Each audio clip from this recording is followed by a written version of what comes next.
Madam ఇప్పుడు హ్మ్. కడుపుతో ఉన్న వాళ్ళు హ్మ్. పూజలు, వ్రతాలు చేయవచ్చా? తప్పకుండా చేయొచ్చు. హ్మ్. అది చేస్తే ఇంకా చాలా శ్రేష్టం కూడా. హ్మ్. అయితే గర్భిణీ స్త్రీలు కనుక పూజలు, వ్రతాలు చేస్తే హ్మ్. ఎంతవరకు చేయాలి చెప్తాను. హ్మ్. అసలు ముందు ఎందుకు చేయాలి అనేది చెప్తాను. హ్మ్. అయితే వీళ్ళు ఇలాగా స్తోత్రాలు హ్మ్. గర్భం ధరించింది అని తెలిసిన దగ్గర నుంచి హ్మ్. స్తోత్రాలు చేసుకోవచ్చు, పూజలు చేసుకోవచ్చు, పారాయణలు చేయొచ్చు, దీపం పెట్టొచ్చు. హ్మ్. ఏ ఇవన్నీ చేయడం వల్ల ఏమవుతుందంటే, గర్భంలో ఉన్న శిశువుకి ఆ మంత్రాలు కానీ, ఆ ఉచ్చారణ కానీ, ఆ దైవభక్తి గాని, ఆ శ్లోకాల వినికిడికి ఆ హ్మ్. శిశువుకి లోపలికి వెడుతుందనమాట. అంటే ఆ శిశువు హ్మ్. పట్టుకునేందుకు అవకాశం ఉంటుంది. ఇక్కడ హ్మ్. మీకు ఒక చిన్న పురాణ వచనం చెప్పాలి. ఏంటంటే, లీలావతి, ప్రహ్లాదుడు తెలుసు కదా! హిరణ్యకశిపుడు. అవును. ఆహ్, నారద మహర్షి వచ్చి లీలావతికి విష్ణుమూర్తి తాలూకా కథలు చెప్తూ ఉంటే లోపల బిడ్డ ఊ ఊ అని వింటూ ఉంటుందన్నమాట. హ్మ్. అందుకని ఆయన బయటకొచ్చినప్పుడు విష్ణుమూర్తి భక్తుడయ్యాడు. హ్మ్. ప్రహ్లాదుడు చిన్నప్పటి నుంచి విష్ణు భక్తి అనమాట. అంటే గర్భస్థ స్త్రీ ఎప్పుడు అంటే ప్రెగ్నెంట్ లేడీ ఎప్పుడూ కూడా హ్మ్. మంచి మాటలు వినాలి, మంచే మాట్లాడాలి, మంచే చూడాలి, మంచే చెప్పాలి. అంటే హ్మ్. ఏ సమయంలో అంటే ఆవిడ మళ్ళా డెలివరీ అయ్యే వరకు కూడా ఇవే చేస్తూ ఉండాలనమాట. అంటే వీటి ప్రభావం బిడ్డ మీద ఉంటుంది. డెఫినిట్‌గా పడుతుంది. హ్మ్. ఆ అమ్మాయి మాట్లాడిన మాటలనుకోండి, లేదా అంటే చేసే పూజలనుకోండి, హ్మ్. మ్యూజిక్ వింటే లోపల అనుగుణంగా హ్మ్. ఇవన్నీ వైబ్రేషన్స్ లోపలికెడతాయి. అది సైంటిఫిక్ పరంగా కూడా ప్రూవ్ హ్మ్. అయింది. హ్మ్. మా తల్లి ఏది చేస్తుందో తల్లి ఎమోషన్‌గా ఉంటుంది. కోపం పడుతూ ఉంటుంది. అవును. తర్వాత మీరు గమనించే ఉంటారు. ఆహ్, ఆ! కోపంతో ఉన్నప్పుడు ఆ పిల్లకు కూడా ఎమోషనల్‌గా అవుతుంటుంది. హ్మ్. లోపల అవి పడుతూ ఉంటాయి. ఏదైతే ఈ తల్లి సంతోషం పడినా అది లోపలికి వెళ్తుంది. బాధపడినా లోపలికి వెళ్తుంది. తర్వాత కొన్ని కొన్ని ఇళ్లల్లో గర్భిణీ స్త్రీలను భర్త కొట్టడమో, అవును. అత్తమామలు కొట్టడమో చేస్తుంటారు. అయితే ఆ ఇంపాక్టు లోపల బిడ్డకు తగిలి, ఆ హ్మ్. బిడ్డ బయటికొచ్చిన తర్వాత వాళ్ళ మీద ఆ హ్మ్. పిల్లడు పిల్లో పిల్లాడో నెగెటివ్‌గా ఉంటుంటారు. ఇక్కడ ఒక చిన్న విషయం చెప్పాలి. కొంతమంది మా అబ్బాయికి నేనంటే పడనండి. వాళ్ళ అమ్మే పడుతుంది. లేదా మా హ్మ్. అమ్మాయికి నేనంటే అస్సలు ఇష్టం ఉండదండి. మా అమ్మన్నా, వాళ్ళ నాయనమ్మన్నా, తాతన్నా సంథింగ్ ఏదో అవును. ఇష్టం ఉండదండి అని అంటే కనుక, వాళ్ళు ఈ పిల్ల ప్రెగ్నెంట్‌గా ఉన్నప్పుడు హ్మ్. కొట్టడమో, దూషించడమో, తన్నడమో ఇలాంటి ప్రక్రియలు చేసి ఉంటే కనుక డెఫినిట్‌గా ఇట్ విల్ బి రికార్డెడ్.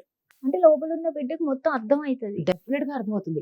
మాట్లాడలేరేమో కానీ, హ్మ్. చెప్పలేరేమో కానీ, ఆ వైబ్రేషన్స్ లోపలికి వెళ్ళి, హ్మ్. బిడ్డ పుట్టిన తర్వాత పోను పోను అంటే చాలా తెలివైన లోపల ఉండేటప్పుడు హ్మ్. చాలా తెలివి పెడతాడు భగవంతుడు. హ్మ్. అదే సృష్టి రహస్యం అనమాట. కడుపు బిడ్డలు మరి తల్లి ఏది తిన్నా లోపల బిడ్డ గూడా అదే తీసుకుంటున్నాడుగా. తీసుకుంటాడు. తీసుకుంటున్నాడు. హ్మ్. కొంచెం కొంచెం నెలలు నిండేటప్పటికి హ్మ్. ఆహ్, తల్లి పడే బాధకు కొడుతూ ఉంటాడు కూడా లోపల నుంచి. తన్నడము. హ్మ్. ఆడైనా, మగైనా ఆ బిడ్డ ఏం చేస్తుందంటే వైబ్రేషన్స్ చూపిస్తూ ఉంటుంది. లోపల తిరుగుతూ ఉంటుంది. అంటే బయట మనం ఏవేవి పనులు చేస్తామో, ఆ హ్మ్. బిడ్డ కూడా లోపల అదే పనులు చేస్తుంటుంది.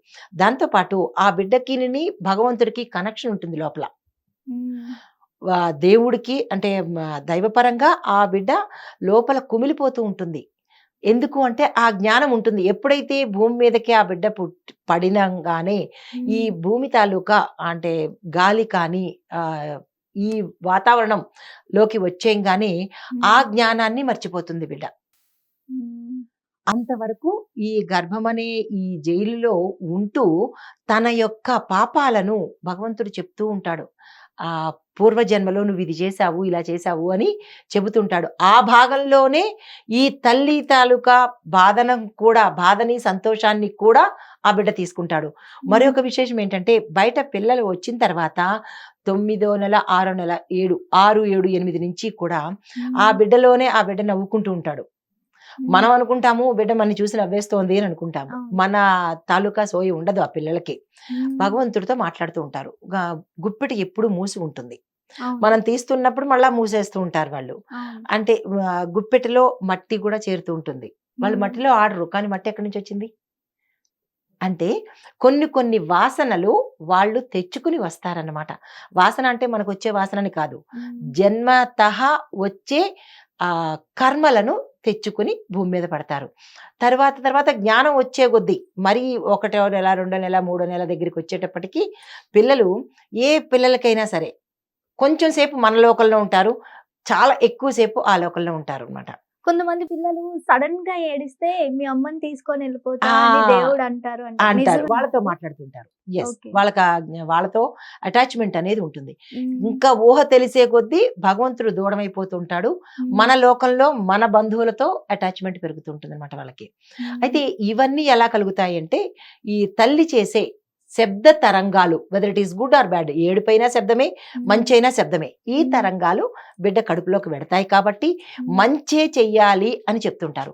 ఇప్పుడు అంటే ఎవరైతే ప్రెగ్నెంట్ లేడీ తను చేసుకోలేకపోతే హ్మ్. ఎవరైనా పెద్దవాళ్ళ ఇంట్లో తల్లి గాని, అమ్మమ్మలు కానీ ఆ హ్మ్. అమ్మాయి ముందు పడుకున్నప్పుడు కూర్చోనో లేకపోతే ఏదో దగ్గరకు ఉండి హ్మ్. పెద్ద పెద్ద ఉచ్చారణతో ఈ దేవుడు స్తోత్రాలు కానీ, మంత్రాలు కానీ చదువుతూ ఉంటే హ్మ్. లోపల బిడ్డకు వెడుతుందనమాట.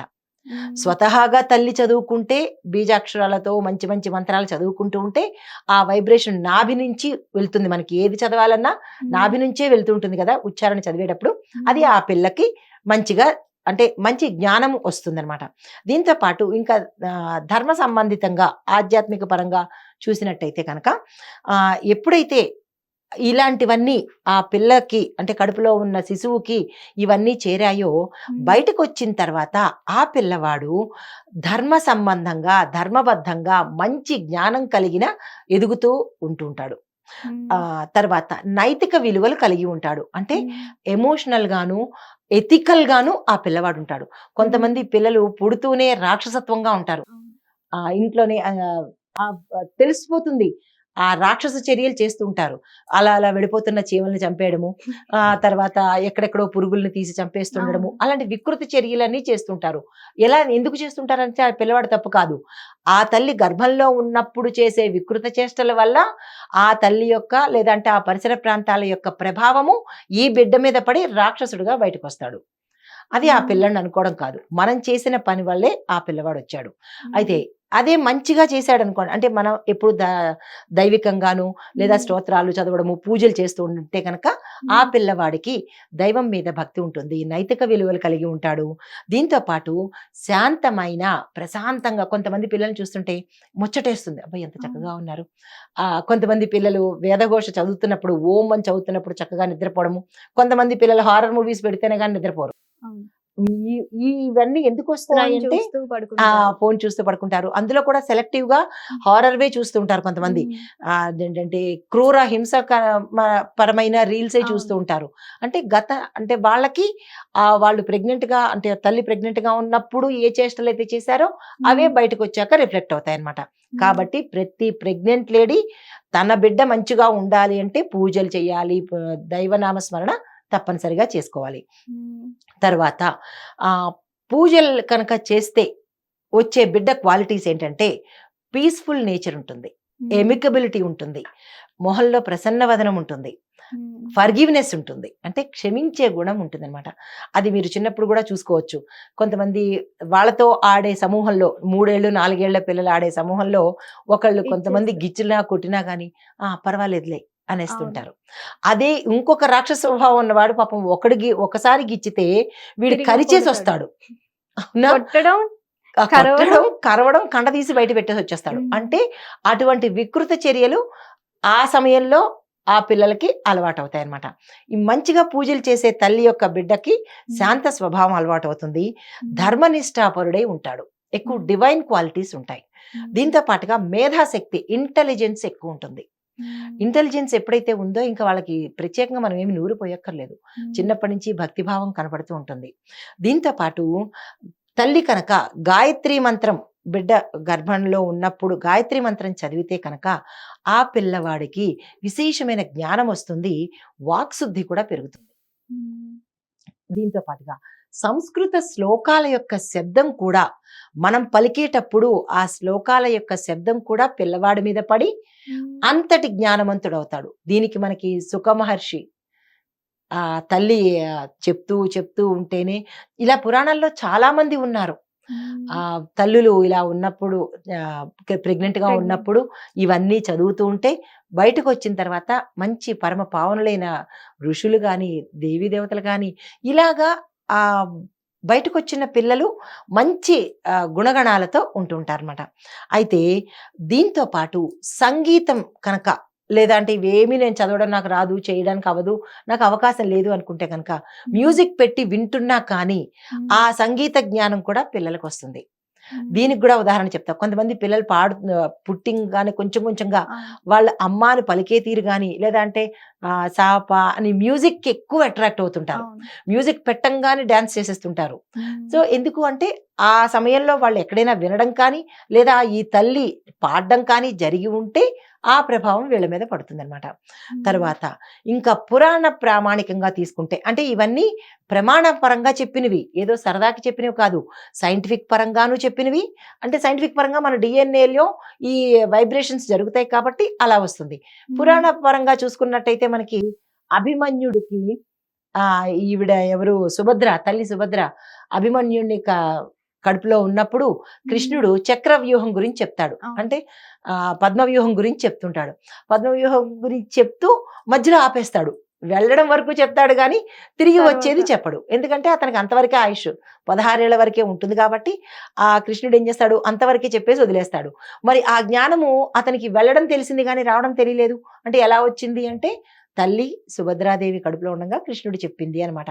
అంటే ఆ కాలమే కాదు ఈ కాలంలో కూడా ఇవి ఇంపాక్ట్ పడతాయి అన్నమాట. తర్వాత ప్రహ్లాదుడి గురించి మనకి తెలిసిందే. దాంతో పాటుగా ఏంటంటే ఈ తల్లి ఏవి చెయ్యాలి ప్రెగ్నెంట్ అయిన దగ్గర నుంచి మళ్ళా డెలివరీ అయ్యే వరకు. ఇంకొక సందేహం కూడా రావచ్చు. 7వ నెల వరకు వెళ్తారు, ఆ తర్వాత గుళ్ళకి వెళ్ళకూడదు అని అంటారు. అవునా? ఎందుకు వెళ్ళకూడదు అంటారంటే కనుక మామూలుగా సైంటిఫిక్ పరంగా చెప్తాను, మన ఆధ్యాత్మిక పరంగా తర్వాత చెప్తాను. 1వ నెల పర్వాలేదు, 2వ నెల పర్వాలేదు. ఎందుకంటే తను సులువుగా తిరగగలుగుతుంది, ప్రదక్షిణాలు చేయగలుగుతుంది, గుళ్ళకి వెళ్ళగలుగుతుంది, అక్కడ ఏదైనా కూర్చోవడం కానీ లేవడం కానీ చేయగలుగుతుంది. ఇంకా నెలలు పెరిగే కొద్దీ బరువు ఎక్కువ అవుతుంది కాబట్టి ఒంగోవడం కానీ దండాలు పెట్టడం కానీ ప్రదక్షిణలు చేయడం కానీ గుడిమెట్లు ఎక్కడం కానీ అది తల్లికి బిడ్డకి ఇద్దరికీ కూడా ఇబ్బంది కలిగిస్తుంది కాబట్టి ఆ సమయంలో గుడికి వెళ్ళొద్దు అంటారు. అంటే ఎక్కువ బరువులు చేయటం కానీ శ్రమ తీసుకోవడం కానీ చెయ్యకూడదు అని అంటారు. అంతకుమించి మరి ఏ కార్యక్రమం లేదు. అలా ఇలాగ కూడదు అని ఎందుకు అన్నారంటే దాని వెనకాల ఇంత అర్థం ఉంది కాబట్టి. అబ్బే లేదు వెళ్ళొచ్చు అంటే ఇవాళ రేపు పిల్లలు ఏంటి, పర్లేదు నేను ఎక్కేస్తాను చేసేస్తాను అంటారు. కానీ ఆ ఇంపాక్ట్ అంటే మెట్లు ఎక్కేటప్పుడు కడుపు కదులుతుంటుంది కదా లోపల, స్టెప్స్ ఎక్కేటప్పుడు చేసేటప్పుడు కడుపు కదులుతుంది. ఈ బిడ్డకి ఎక్కడ అంగవైకల్యంతో పుడతాడో అని పెద్దవాళ్ళు ఇలాగా చెప్తారనమాట. ఇంకా ఆధ్యాత్మిక పరంగా చెప్పినట్టయితే కనుక లోపల ప్రాణం పోసుకున్న శిశువుకి తల్లికి కూడా ఇబ్బంది పడుతుంది కాబట్టి ఆధ్యాత్మిక పరంగా అలా చేయకూడదు. ఇంట్లో కూర్చుని నామస్మరణ చేసుకోవడము, దైవ చింతన చేసుకోవడము, వినడము, శ్రవణము, మననము 2 చేయొచ్చు అనమాట. అయితే ఏ సమయంలో ఏవి చేయాలనేది కూడా ఇక్కడ నేను వివరించి చెప్పేస్తాను. అయితే సోమవారం వ్రతం కనుక అమ్మాయి చేసుకున్నట్టయితే చాలా ఆరోగ్యవంతమైన శిశువు పుడతాడు. తరువాత శాంతి మంత్రాలు, మంచి మంత్రాలు, మెలోడియస్గా ఉండేవి మంత్రాలు. మంత్రాల్లో కూడా మెలోడీ ఉంటుందా అని అడగచ్చు, ఆ డౌట్ కూడా రావచ్చు. అది కూడా నేను చెప్తాను. అంటే బీజ మంత్రాలు చదివితే, ఉగ్రదేవతల మంత్రాలు చదివితే తప్పు. శాంతంగా ఉండే కృష్ణుణ్ణి కానీ ఎక్కువగా కృష్ణుణ్ణి అమ్మవారిని చదువుతారు. కృష్ణుడు ఎందుకంటే ప్రేమతత్వము. పుట్టే పిల్లవాడు అందంగా పుడతాడు, ఆడైనా మొగైనా కానీ. అంటే రాముణ్ణి చదువుకుంటే అందంగా పుట్టడా అంటే కాదు, రాముణ్ణి చదివితే ధైర్యము భక్తి వస్తుంది. కృష్ణుణ్ణి కనుక తలుచుకుంటూ ఉంటే పిల్లవాడు అందంగా లవబుల్గా చాలా చక్కగా ఉంటాడనమాట. అన్ని కలిపి రావాలి అంటే అందరినీ చదువుకోవాలన్నమాట. అమ్మవారిని చదువుకుంటే కనుక అమ్మవారికి సంబంధించిన మేధాశక్తి ఎక్కువ వస్తుంది, తెలివితేటలు, ఇంటలెక్చువల్ గా ఉంటారన్నమాట. అయితే గాయత్రి అమ్మవారిని, అదే అమ్మవారిని చెప్పాను కదా, ఆ అమ్మవారి మంత్రం కనుక చదువుకుంటే పిల్లల్లో జ్ఞాపక శక్తి, వాక్కు అంటే నాలిక పలచగా ఉండి శుద్ధి కలిగి ఉంటుంది అనమాట. ఆ పిల్లవాడు ఏదంటే అది, కొంతమంది పిల్లల్లో చూసారా, వద్దు నాన్న అది వెళ్ళొద్దు అంటారు, వెళ్తే నీకు దెబ్బ తగులుతుంది అంటారు. ఎందుకు అన్నాడంటే ఆ పిల్లల్లో మేధాశక్తి ఎక్కువ ఉంటుంది, వాక్కుకి పటిమ ఎక్కువ ఉంటుంది, వాక్ శుద్ధి ఉంటుంది. అది పేరెంట్స్ గమనించుకోరు. మా వాడు చెప్పాడు, వాడి నోరెప్పుడు శని నోరే. శని నోరు కాదు. అక్కడ ఆ పిల్లవాడికి అంత పవర్ ఉంది అని చెప్పడం అనమాట. అయితే రాముడు గురించి ఇందాక నువ్వు అడిగినట్టుగా రాముడు గురించి చదివితే కనుక ధైర్యము, భక్తి వస్తుంది. కృష్ణుడి గురించి చెప్తే అందం అందం. వస్తుంది. ప్రేమ కూడా వస్తుంది. అయితే విష్ణు సహస్రనామం చదివితే కనుక తల్లి సద్గుణాలతో పాటు విజయశీలత కూడా ఆ పిల్లకి లోపల ఆడైనా మగైనా వస్తుందన్నమాట. తర్వాత వెంకటేశ్వర స్వామి వారిని చదివితే కనుక ఆనందంతో పిల్లవాడు గెంతులేస్తాడు లోపల బయటకు వచ్చిన తర్వాత కూడా. దీంతో పాటు భక్తి అనేది ఎక్కువగా పెరుగుతూ ఉంటుంది అనమాట. అంటే ఈ సమయంలో తల్లి ఇవన్నీ చెయ్యాలి. నాకు ఇది ఒకటే చాలు అని అనుకోదు కదా తల్లి. నా బిడ్డ అన్ని రకాలుగా కావాలనుకుంటుంది కదా. సో అవి కావాలి అనుకున్న ప్రతి తల్లి ఈ పనులు చేయాలి.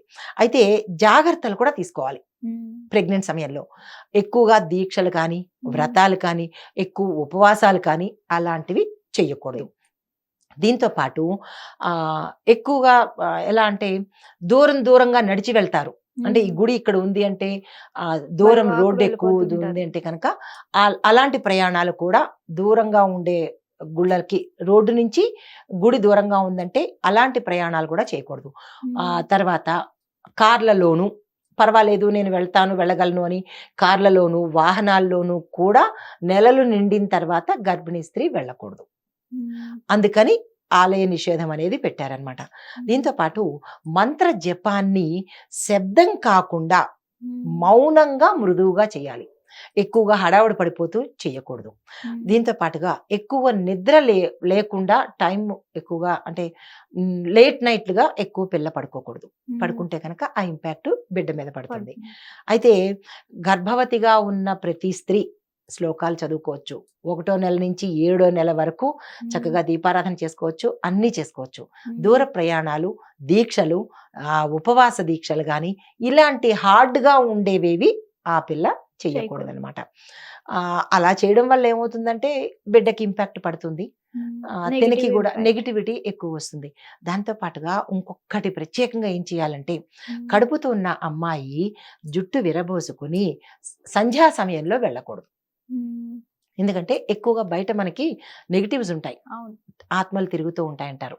అవి ఎక్కువగా ఈ అమ్మాయిని పట్టుకునే అవకాశం ఉంటుంది. కాబట్టి అత్తమామలు చెప్తుంటారు, అమ్మ రాత్రి సాయంత్రం 5-6 అయిందంటే బయటికి వెళ్ళకు తల్లి అంటారు అనమాట. సో అత్తమామలు ఏది చెప్పినా పిల్ల క్షేమం గురించి చెప్తారు. కానీ ఈ కోడళ్ళు అది నాకొద్దు, నువ్వు చెప్పేది అత్తకి నేనంటే పడదు, నన్ను ఎక్కడికి తిరగనివ్వదు అని అంటారు. కానీ ఆడపిల్ల క్షేమమే కోరుతుంది. అత్త కూడా ఆడదే కదా. కాబట్టి ఈ కాలం కోడళ్ళు అత్తల మాట వినండి. అత్తని అమ్మలా చూసుకోండి. అలాంటప్పుడు అత్త కూడా కోడలుగా తప్పకుండా చూసుకుంటుంది. ముందు మనము ఆవిడకన్నా మనం చిన్నవాళ్ళం కదా. ముందు అత్తయ్య, అత్తమ్మ అని ప్రేమగా మనం పలకరించి 1-2 సార్లు అత్త కఠినంగా ఉండొచ్చు. కానీ కొంచెం సిగ్గుపడుతుందిగా, అరే నేను ఎంత చక్కగా చూసుకుంటున్నాను, ఆ పిల్ల కోడలు నన్ను ఎంత చక్కగా చూసుకుంటుంది, నేను ఎందుకు ఇలా ప్రవర్తిస్తున్నాను అని ఆమె రిపెండ్ అవుతుంది. తప్పకుండా రిపెండ్ అవుతుంది. వెంటనే మార్చుకుంటుంది. అత్తలకి కొంచెం ఈగో ఉంటుంది, యాటిట్యూడ్ ఉంటుంది. అమ్మో నేను ఎక్కడ లొంగిపోతే నా కోడలు ఎత్తునెక్కుతుందో అని ఆడిస్తుంది అని. కానీ ప్రతి కోడలికి చెప్పేది ఏంటంటే ఆడించకుండా అమ్మలా చూసుకోండి. అలానే అత్త కూడా ఏం చేయాలంటే మీ కోడల్ని కూతురుగా చూసుకోండి. ఎందుకంటే మీ కుటుంబానికి దీపం పెట్టేది కోడలు కదా. కాబట్టి మీకు వారసురాల్ని ఇచ్చేది కోడలు. కాబట్టి అత్తా కోడళ్ళు ఇద్దరు చక్కగా అన్యోన్యంగా ఉంటే ఆ కుటుంబం చక్కగా ఉండబోతోంది.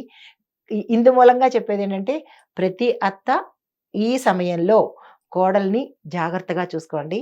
కోడలికి చెప్పేది ఏంటంటే ఈ సమయంలో మీ అత్తగారు మీ క్షేమం కోరి ఏ పని చెప్పినా సరే తప్పకుండా పాటించండి. ధన్యవాదాలు. నమస్తే.